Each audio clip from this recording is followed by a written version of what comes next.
అంతర్జాతీయంగా ఆర్థిక అస్థిరత నెలకొన్నప్పటికీ కీలక రంగాల్లో మంచి ప్రగతి సాధించామని కేంద్రం పేర్కొంది.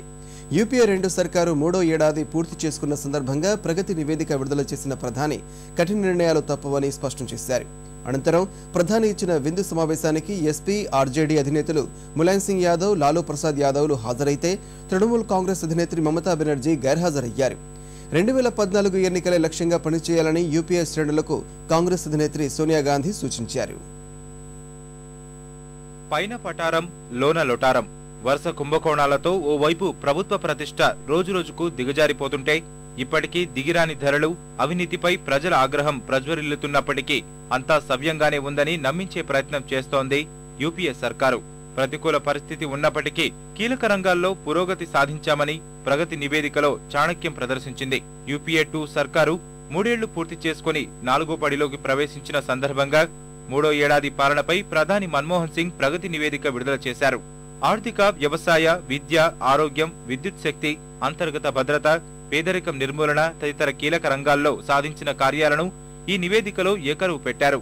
అంతర్జాతీయంగా తీవ్ర మాంద్యం పరిస్థితులు నెలకొన్నప్పటికీ 2011-12 ఆర్థిక సంవత్సరంలో 7% వృద్ధి రేటు సాధించామని గొప్పగా ప్రస్తావించారు. వ్యవసాయ రంగ పురోగతిని ప్రధానంగా పేర్కొన్న నివేదిక 11వ పంచవర్ష ప్రణాళిక కాలంలో రికార్డు స్థాయిలో 3.3% వృద్ధి రేటు సాధించిందని పేర్కొంది. పంటలకు మంచి ధరలు అందుతున్నాయని తెలిపిన నివేదిక రైతులకు 2 లక్షల కోట్ల రూపాయల మేర రుణాలు అందించామని తెలిపింది.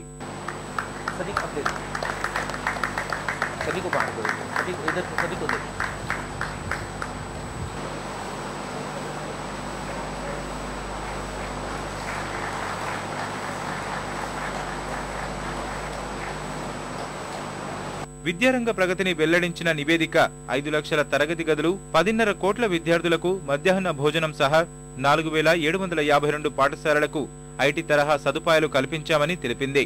ఆకాష్ టాబ్లెట్ ఆవిష్కరణకు నివేదిక పెద్దపీట వేసింది. ఆరోగ్య రంగంలో చేపట్టిన చర్యలను పేర్కొన్న కేంద్రం ఎయిమ్స్ తరహా సంస్థలు 6ని ఏర్పాటు చేయాలనే ప్రతిపాదనను ప్రధానంగా ప్రస్తావించింది. వైద్య విద్యార్థులకు 2700 కోట్ల రూపాయల మేర స్కాలర్షిప్లు, 2.85 కోట్ల మందికి ఆరోగ్య బీమా అందించామని వివరించింది. గనుల రంగంలో లోపాలను సవరించడానికి కృషి చేశామని నివేదికలో తెలిపిన కేంద్రం కొత్త గనుల చట్టం ఎందుకు దోహదం చేస్తుందని వెల్లడించింది. ధరల స్థిరత్వానికి నివేదికలో పెద్దపీట వేసిన కేంద్రం అధిక ద్రవ్యోల్బణం, ఇంధన ధరలను నిశితంగా పరిశీలిస్తున్నామని పేర్కొంది. నర్మ్ పథకంతో పట్టణాల్లో ఎంతో ప్రగతి సాధ్యమైందని, కేబుల్ రంగాన్ని డిజిటలైజేషన్ చేయాలన్న నిర్ణయం తాము సాధించిన విజయాల్లో ప్రముఖమైందని చెప్పుకొచ్చారు. మహిళా సాధికారతకు కట్టుబడి ఉన్నామని చెప్పుకొచ్చారు. కొన్ని రంగాల్లో పరిస్థితి సవ్యంగానే ఉన్నప్పటికీ మరికొన్నింట్లో అనిశ్చితి కొనసాగుతోందని ప్రధాని అంగీకరించారు. అవినీతిపై ప్రజల్లో తీవ్ర అసంతృప్తి నెలకొని ఉందన్నారు. There is public frustration and anger on the issue of corruption. I wish to assure our people that we are working sincerely to address this issue through both legislative and administrative measures. We are trying to ensure exemplary punishment to the guilty.